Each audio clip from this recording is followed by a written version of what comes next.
welcome back. So we had left at the Multi-State Cooperative Societies Bill in part 1, and this is the continuation of it for the further bills. So the Multi-State Cooperative Societies Bill 2022 seeks to amend the Multi-State Cooperative Societies Act, that is 2002, and we know that cooperative societies are constitutional bodies. They were added by the 97th Constitution Amendment Act and inserted in part 9b.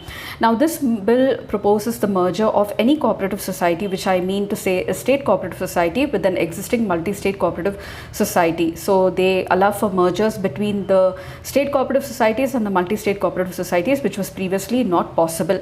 Apart from that, the bill seeks to establish a cooperative election authority to bring in electoral reforms with regard to the cooperative sector. It also seeks to insert a new section 63A in the Principal Act, that is the Multi-State Cooperative Societies Act of 2002, and this relates to establishment of cooperative rehabilitation reconstruction development fund for the revival of sick multi-state cooperative societies.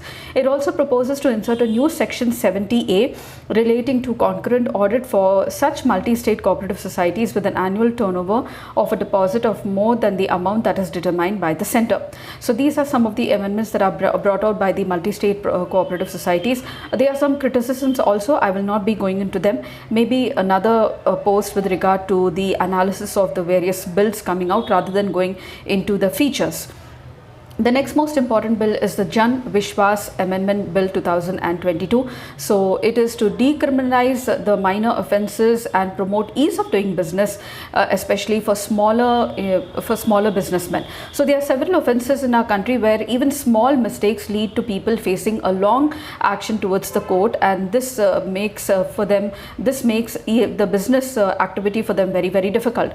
So the statement of objects and reason of the bill also states that it seeks to amend certain enactments for decriminalizing and racializing minor offences to further enhance the trust of the businessmen in the governance and also ensure ease of doing business in the country.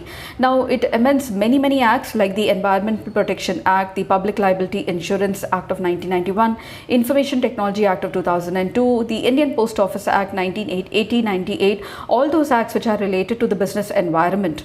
So the unique feature of this proposal is that the fine amount now seeks to be increased 10% after the expiry of every 3 years once the bill becomes a law. And the bill also was referred to a joint parliamentary committee for scrutiny. So mainly this Jan Vishwas bill is only to improve the trust of the people doing business in the country with the government, and also aims to decriminalize certain small mistakes for them, for which they have to run around the court for a long time, and this lays additional cost on them.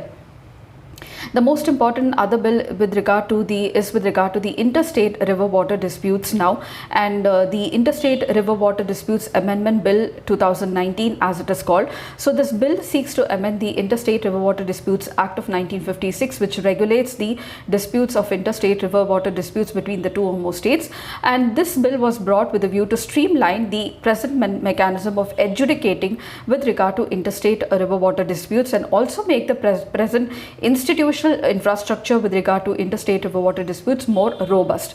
So there will be the constitution of a single tribunal with different benches, along with fixing of strict timelines for adjudication of the disputes, and also expeditious resolution of disputes with regard to interstate river waters.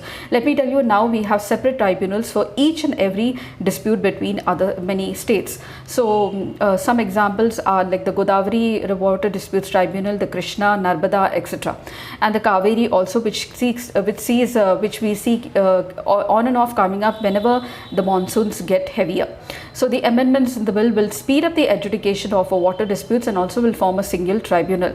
So presently, whenever there is a request under this act received by a state government to the central government with regard to any water dispute, the central government forms a tribunal, water disputes tribunal, if the dispute cannot be settled by negotiations, and then the tribunal decides the verdict with regard to the sharing of waters between the two or more states, whoever is involved. The next most important bill is with regard to the inclusion of certain communities in the list of the scheduled tribes. So the Constitutional Scheduled Tribes Third Amendment Bill 2022. So this bill seeks to amend the Constitutional Scheduled Tribes Order 1950, which the President brings out to list the communities that are in the list of scheduled tribes, and this is with regard to application of Himachal Pradesh. So this bill includes the Hatti community of the Transgiri in the Sirmaur district of Himachal Pradesh in the list of scheduled tribes. Now the Hatti community will be considered as scheduled tribes after this order. The next one is the Scheduled Tribes Order Second Amendment Bill 2022, which further seeks to amend the Constitution Scheduled Tribes Order 1950 to modify the scheduled tribes list in the state of Tamil Nadu, and they have included the Narikovaran and the Kurivakaran communities in the list of scheduled tribes in Tamil Nadu.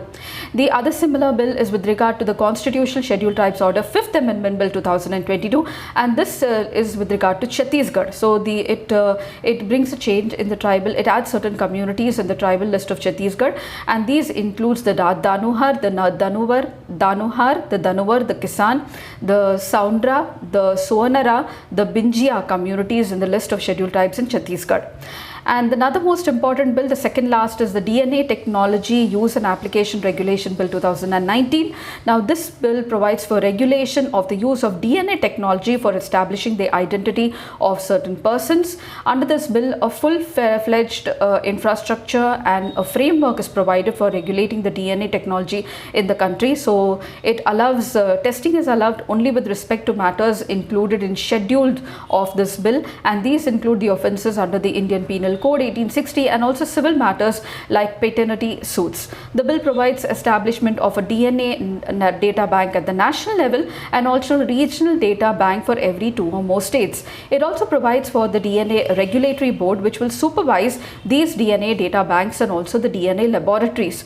Any laboratory undertaking has to afford DNA testing as to obtain the accreditation from this DNA Regulatory Board. Now the bill specifies also penalties for offences like for disclosure of DNA information and also using the DNA sample without any authorization. So basically it provides a full-fledged framework for the DNA technology regulation in the country. And the last one is the Maintenance and the Welfare of Parents and Senior Citizens Amendment Bill 2019.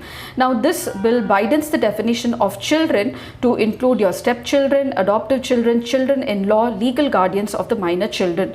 And also under the Act, the maintenance tribunals are formed. They can direct the children to pay a minimum of 10,000 per month for their parents' maintenance. Now this bill removes the upper limit of 10,000 per month as maintenance fee by the children to the old age parents or the senior citizens. The Act also provides for senior citizens to appeal against the decisions of this maintenance tribunal, which is constituted under this Act. The bill allows for children and relatives to appeal against the decisions of these tribunals as well. The bill provides that if the children and the relatives fail to comply with the maintenance orders, the tribunal may issue a warrant to levy the due amount. The bill also provides for regulation of private care homes for senior citizens and also institutions for providing home care services. So this is all about the important bills that were discussed and were in news during the second part of the budget session of the Parliament 2023. I hope this information was really helpful to you all. Please don't forget to comment and tell me how you really like the videos on, and until then, happy learning.